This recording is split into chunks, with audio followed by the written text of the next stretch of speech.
We are in our second week of our 7-week program. It's based on this book, which we don't have in the bookstore. We're having trouble keeping it in, The Untethered Soul by Michael A. Singer.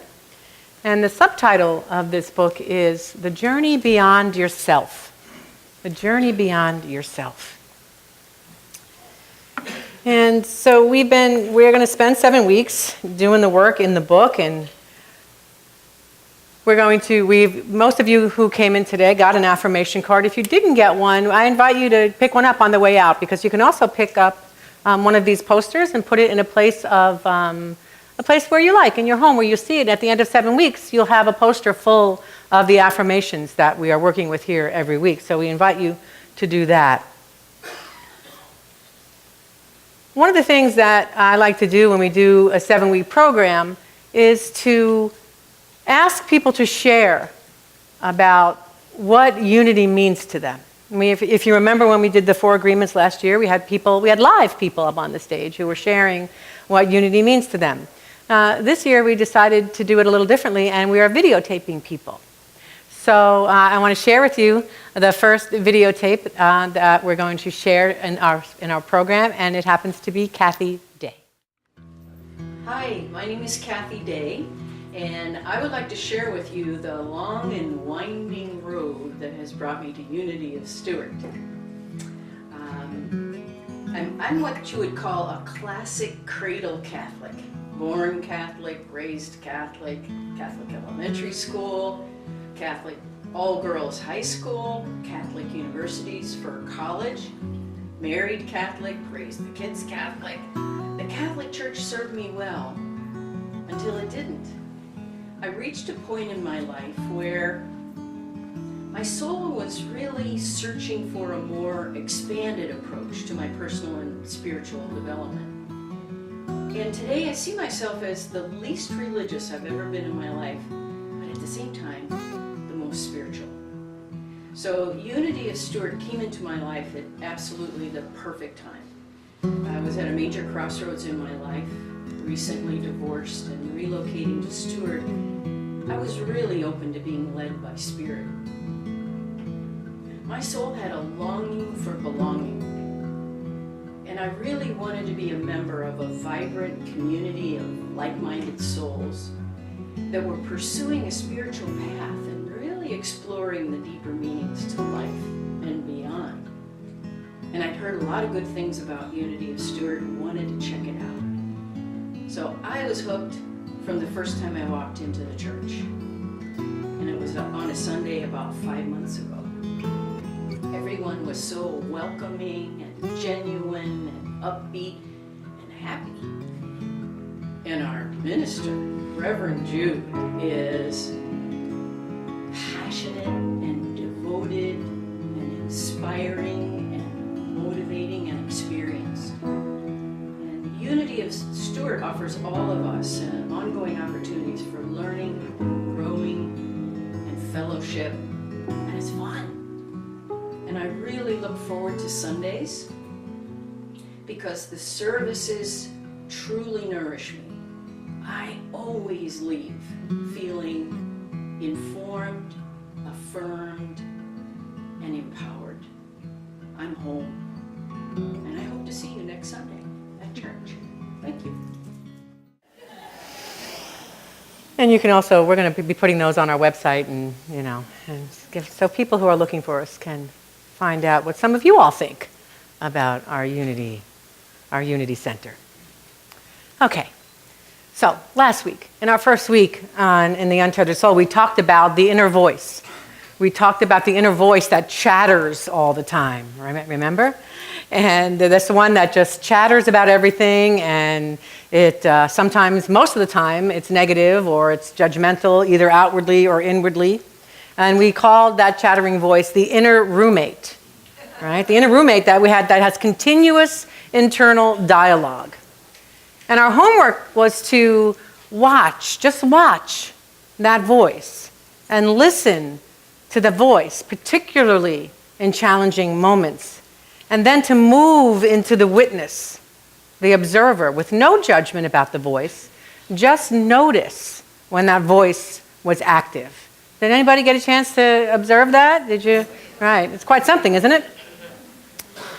So this week, we continue in our series as we look at the power of the heart and the energy of the heart and how our energy of the heart, can be used in particularly challenging times in our lives. Michael Singer says, the heart is a masterpiece of creation, a beautiful, powerful center of subtle energy. And when it is open, it restores and replenishes and recharges us. Right?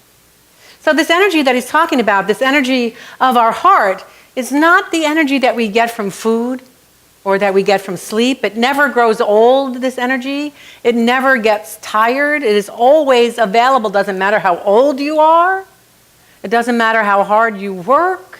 It's always available, this energy of the heart. And yet, you may have noticed that restored and renewed and replenished is not always how we feel. Right? The opposite might be true for some of us. We may be feeling exhausted a lot of the time and depleted a lot of the time. So why is that true? Why is that the case in our lives? If energy is what we are, and we have this unlimited, infinite field of energy right here, why is it that we feel depleted or that we are exhausted a lot of the time? Because we only get the energy from our heart when our heart is open, right? If we're living in our lives and our hearts are continuously closing, and I have to tell you that we are, as a human species, a lot of us, maybe most of us, are in the habit of closing our hearts when we come up against something that's painful. Right? When we come up against something that triggers us, we get into the habit of closing our hearts, and it's exactly that. It's a habit that we have. And so what happens then, it happens for me, maybe it happens for you, that when you get triggered and your heart closes, what happens to your energy? Right? Takes a nosedive. Right? And then what happens when something changes, or somebody's kind to us, or somebody's nice to us? The energy of our heart comes back because our heart is open again. So what happens is that our hearts get blocked. The energy in our hearts get blocked from stored energy patterns from the past, right?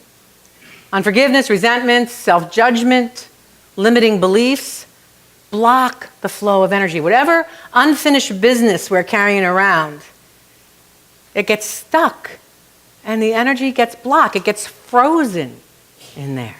Right? So we get blocked energy. And when enough energy gets blocked, think about just our hearts, our physical hearts. What happens when there's blockage in there? Right? It gets stuck and we have an episode. Well, the same thing happens in our spiritual hearts. The valve in our spiritual heart gets full of gunk and it gets sticky. Right? And we get old crusty old heart valve, spiritual heart valve. So what is ours to do as people of the light, as bearers of the light, is to continually practice opening our hearts, opening our hearts, opening our hearts when our hearts want to slam shut. What are we supposed to do? Set an intention to open our heart and open out, no matter how difficult it is. We're called as bearers of the light to open our heart, because we can only be bearers of the light when our heart is open. Right? What happens for us, many of us, when we were children? We've suffered some sort of trauma, and it doesn't even have to be a big, giant trauma. It could be the time when we sang in second grade and they laughed at us, right? It could be the time when I was at a neighbor's pool with my family and I was afraid to dive into the pool. And I was getting all sorts of encouragement to just try it, to just try it. And I did, and it was the funniest thing anybody had ever seen. Because when I came up, they were all laughing. And I felt that. That was a trauma. Obviously, I couldn't have been more than like 8 years old. And I can still bring it up like it was yesterday, right? So if that kind of thing gets stuck in our hearts and in our energy, we have a blockage. So that we can recall that feeling when we're 50, when we're 60, when we're 70, when we're 80. Anybody but me? Everybody? Anybody else? Yeah. It's the human condition. It's the human condition. So our internal experiences happen depending on how we're seeing the world, right? If we see the world as bad or as violent or as not for us, that's what we'll experience internally. And unfinished business is painful when it's stored, right?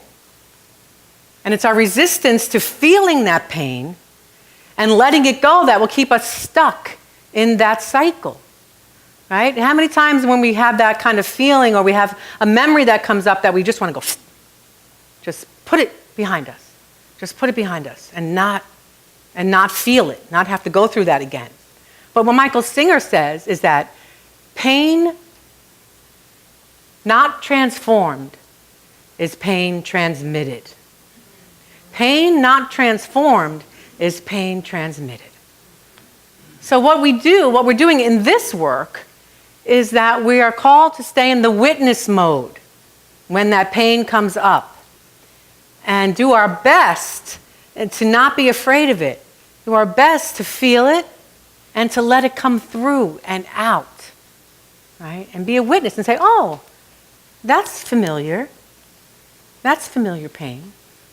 And I can let it up and out without being afraid of it. This is the transformative power of our heart, of the energy of our heart, shifting our internal experience to one of flow and coherence so that when something happens, it doesn't just go boom and stop. It goes through and released, right? That's what we are called to do as bearers of the light. But sometimes it might look like this.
So, what was your experience of that first taxi ride? Shout out some words. Ouch. Fingers on a blackboard? Frantic. What you would expect. Well, there you go. City. Scattered. Right. What was your experience of the second taxi ride? Right? Nicer. Peaceful. Ease. Flow, right? So what was the difference in those rides? The music. The soundtrack. The soundtrack. And you notice what it said at the end. You see the world through how you feel. So this is what we've been doing, right? Last week we were paying attention to the soundtrack. We were paying attention to what was going on inside of us and just witnessing what our internal dialogue was, what our internal soundtrack was. So this is what spiritual work is, paying attention, keeping our heart open, even when we're triggered. Paying attention to the program that we have to open and close in response to what's going on out there. Michael Singer says, never leave to chance anything to do with your energy flow. Be intentional about your energy flow. So we did this during our meditation when I took us through this, it's called quick coherence. When I brought us to our heart and we breathed into our heart and we brought up something to appreciate and we let that grow. That is done by folks called, in an organization called HeartMath. Anybody familiar with HeartMath? Yes. So you can go heartmath.com and you can find lots of different things about HeartMath. And that's quick coherence, to bring attention to the heart, to consciously open our hearts. With practice, we can keep our energy flowing. We create a new neural network. Our default response then stops being wham shut, and our default response is open. How can I feel this pain and still be open?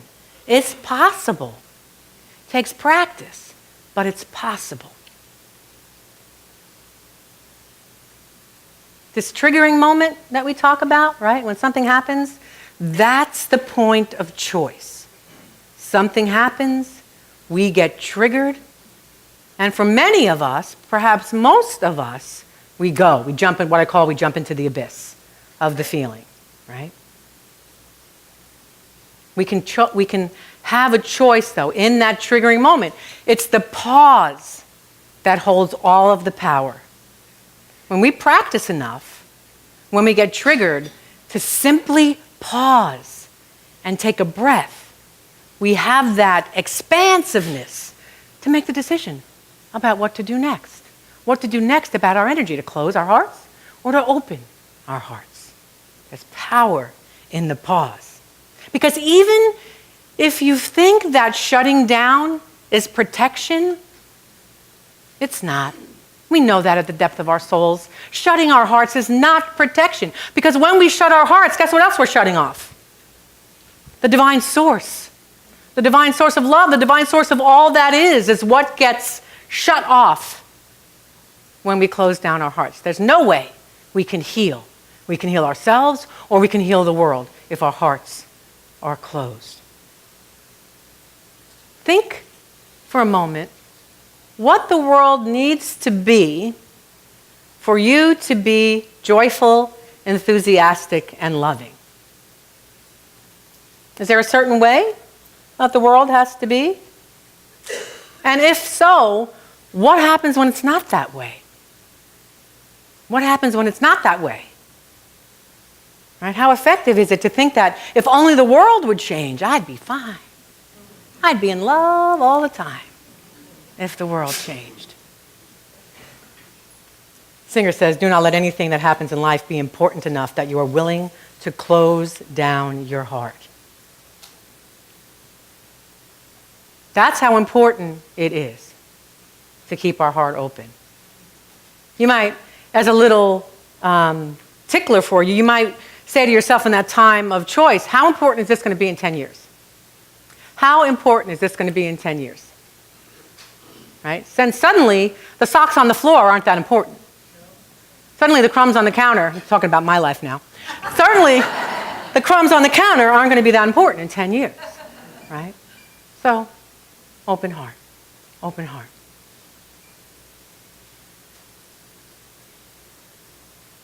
James Redfield says this: when our intention is geared towards love, toward an open heart, when we trust that the deeper mystical part of us is always lying beneath the negative feelings, just waiting for a chance to surface, the letting go becomes easier. It's almost as though we're getting out of our own way so that we can come back to this mystical state of love, this most natural way of being. We have just gotten into bad habits in our lives because love is what we are, and that's what we're called to practice.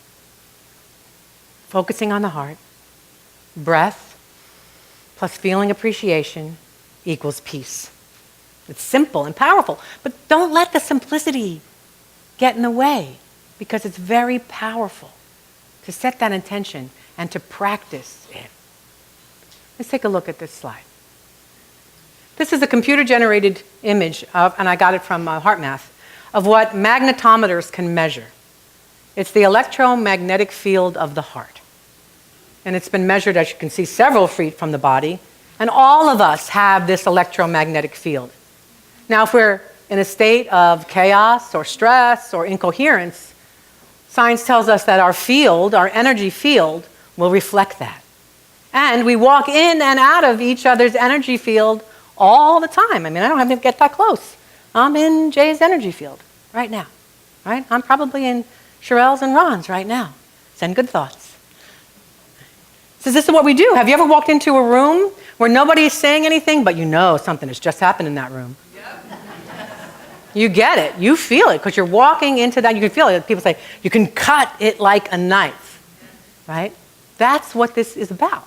That's the energy field. Have you ever known someone who, with their physical presence, just brings peace to a room? Yeah. And how about someone with their physical presence brings chaos into the room? We've known that too, yes? This is why it's important to practice with our energy. Because this is this coherence, this energy of love. And if we can, bump off of other people as we're walking around with the energy of love, guess what's happened? They feel a little bit of it. They feel a little bit of the energy of love, right? And imagine that both of us are radiating the energy of love. It magnifies it, right? Until we're all that. And that energy begins to heal the world. Now, as always, as most often, as I'm preparing a Sunday lesson, I get the opportunity to practice. Right? So my oldest daughter calls me last week, and she, when you hear your kid's voice or you hear someone that you love their voice, you know when something's wrong. She says to me, "You have a minute?" And I say, "Yeah, I have a minute." She said she needed to have an extremely difficult conversation with someone in authority, with someone that had some power over her. She called me to talk about it, and as she was talking about it, she broke down. She broke down in sobs, like heart-wrenching sobs. Why is this happening to me? All that fear and all of that hurt, and indeed some anger there. And as I listened, my inner roommate sprang into action. But my inner roommate had another roommate with it, which was the inner mama bear. Right? You know what I'm talking about. Right? And so I'm starting to feed off of her fear and anger. And all of a sudden, I remember, as I do most of the time, that I have tools, that I can practice the tools that I know. And I recognize that if I jump on the bandwagon with her, I'm going to be no earthly good to her, right? I will just feed what she's feeling. So I remember this, I remember my heart, and I take a breath. And I put my attention in my heart, and I think about her as she's telling the story of what happened. I'm thinking of how strong she is, and how courageous she is, and what a good mom she is, and how dedicated she is. And I begin to bring this appreciation out. And I say to her, "You have what it takes to handle this. You have everything you need to handle this situation. And if you want me to be on the phone with you, I will be, to hold that space for you when you can't know it for yourself." So that's exactly what we did. She calmed down, and "Thank you, Mom." When she had to make the call, we got me on the conference line, told the other person I was on the line. And let me tell you what happened in that conversation. The person that was talking to her and asking her questions was the kindest, sweetest, most compassionate person ever. She couldn't have been more loving. Loving is the word. She spoke compassion to my daughter. She told her what a good job she was doing. And it just flowed. And we were on the phone for about an hour. And it just flowed. And at the end, and as I said, she knew I was on there, I said, I want to thank you. You are so good at your job, so kind, and so compassionate. Thank you for making this as easy as you could make it. Right? So we get off the phone, and she's calling me back. And in that time when she calls me back, and I'm thinking to myself, what would have happened if I had been angry and fearful and confrontational on the phone? What would have happened? I think we might have had a different experience. But because we both knew, and I coached her a little bit, before she called, breathe, go to your heart, know that you're doing the exact right thing. And it turned out to be, it was a pleasant, for as difficult as the subject matter was, it was a pretty pleasant experience. It was a pretty pleasant experience. That's how powerful our hearts are. That's how powerful when we feel the fear and we say, okay, how's this going to serve me? I don't think fear is going to serve me. Let me go to my heart and let me open my heart. And let me push out love into the world. Let me be love in the world. Right? That's how I get healed. What would it look like in your life if everything that happened, you processed it right through and it didn't get stuck? How would your life be different if you processed it right through and threw love at it? Right? What if you knew that everything in your life was for your learning and growth? Everything, no exceptions. Do you think you could keep your heart open a little bit more? This is for my learning and growth. Everything. And when we lock up our hearts, we don't grow. We don't grow. So that's that place that's deep within us. It's the source of who we are, the source of our consciousness, and that's where the healing is. That's where the work gets done. The work doesn't get done up here. It doesn't ever get done in our mind. Facts get done. Chores get done. Work gets done. Lists get made, all up in here. The true healing work gets done right here, through an open heart.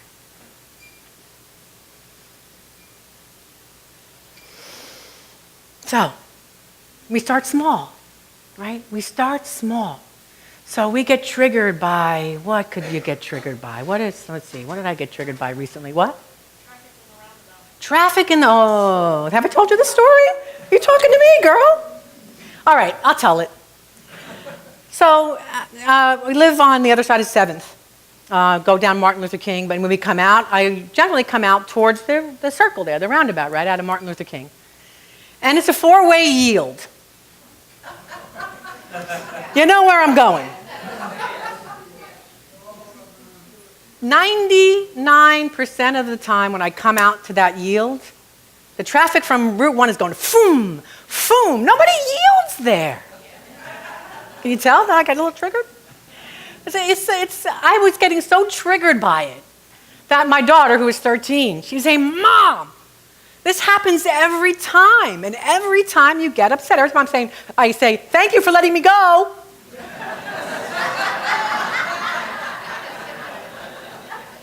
Sometimes it's the small stuff.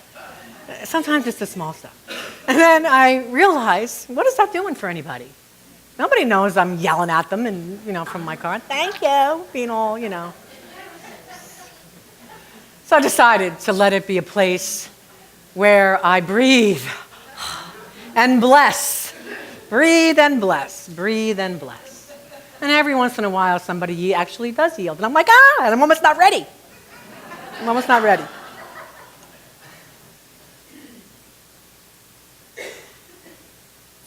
So we do have the ability to not go there. We have it. We have the ability to not go there. It's in every one of us. No exceptions in every one of us to be wise. Find your heart. Open up your eyes. We can all know everything. This is what we're like. This is what we do. So when we get triggered, we relax our shoulders. Just, something physical. We relax our shoulders. We bring our attention to our hearts. We breathe. in and out of our hearts. And we generate gratitude. It's important that we generate gratitude. Gratitude is the great multiplier of our good, our co-founder Charles Fillmore says. And this is how we get to a life that's full of energy, full of enthusiasm, of love, and of joy. We can feel that all the time just by choosing it. So this work, this week, this work, our work, is to do this practice. When you're triggered, and don't beat yourself up if a half an hour later you realize you were triggered and you jumped off the wall, off the cliff, okay? Just set an intention to do it next time, to have that place of pause and to use this tool of go to your heart, of breathe, and feel gratitude. Okay, so we have our affirmation. If you have your card, you can take it out or not. And let's affirm this with an open heart. So take a moment, put your hand on your heart if you're comfortable doing that. Take a couple of deep breaths. Generate gratitude. And let's affirm together. My heart is open wide. Let's do that one more time. My heart is open wide. And I affirm this truth for each and every one of us.